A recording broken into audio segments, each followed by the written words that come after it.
Okay, this is for David Grech, Melodic Minor Chord Voicings. First thing, get the scale. 1, 2, flat 3, 4, 5, 6, and natural 7. I'm going to do it in A so I can run the A bass note against some of these chords that we'll be exploring. But yeah, the idea here is that we're going to get the basics sussed first. And then we're going to look at some ways of embellishing those basics.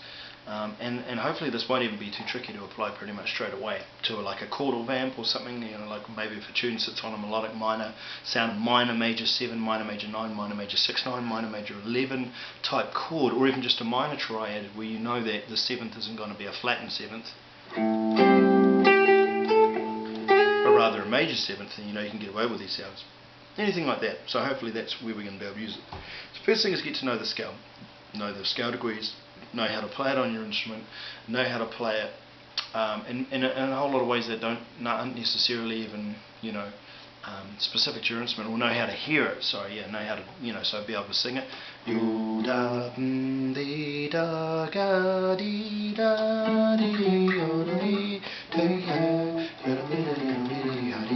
One string is always really good for guitar because you sort of can't, well, you can learn licks I suppose if you get fast enough, but that's not really the point. You just go nice and slow, you look at the intervals, sort of scale degrees, and you look at the note names. You might do that on every string, and you might learn it in a happy position around the neck, around some of your maybe root 6, root 5 chords, but we want to get away from that, and that's the whole point of learning these chords, these new chords we're about to look at.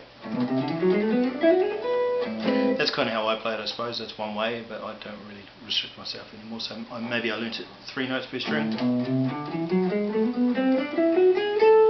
2 octaves in the air,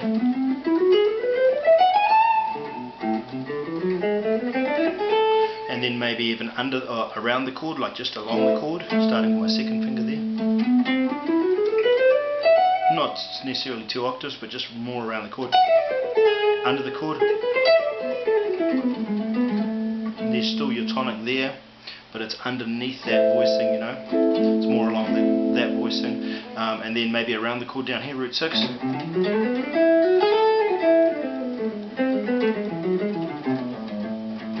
These things you can get anywhere on the net, so I'm not going to really delve into these too much because I want to deal more with the chords, but under the chord as well.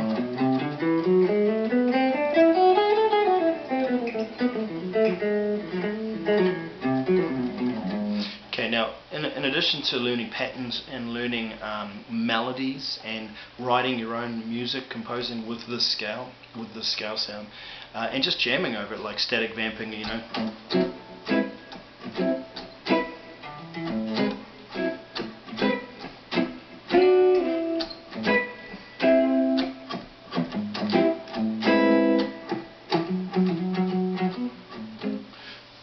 Maybe you've got a sound like that and you want to just play the scale over the top of it and just get used to that one instance of the sound.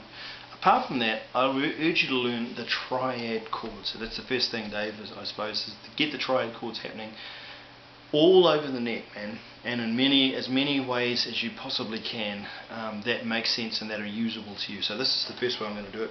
The triads are this: A minor, the second triad is a B minor. We just get straight out get the notes and harmonize it, and then augmented, C augmented, D major, E major, F sharp, fully diminished triad, not fully diminished, half diminished, diminished triad. Don't get that confused with a fully diminished chord or a half diminished 7th chord. So diminished triad, F sharp diminished triad, G sharp diminished triad, and again back to the A minor. Play that up and down, play it in part, you know, just play the dyad at the top. And just sort of see what that sound is. Maybe just play play a 6th. So you're just playing like the bottom note, which is in this case of that chord. And run it against the A bass note.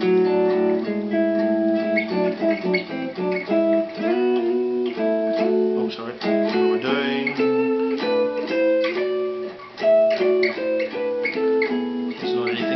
But you can see it's quite easy to work out, and then play it as the full chord running against the bass note, and don't do the bass note, so running against the A bass note, sorry.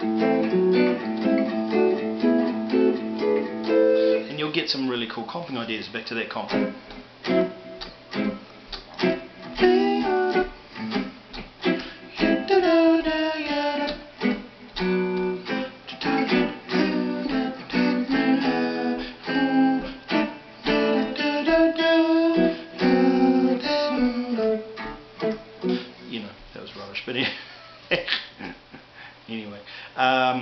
And now the next thing, and just so that we can, because I haven't talked about rhythmically what we're doing here at all, but we're just sort of pretending that it's just a 4 swing, 1, 2, 3, 4, and that we've got a very long stretch of A minor. But what I would then do is look at some of the 7th chords and some of the ways of embellishing that. So now we've set that up with this lesson.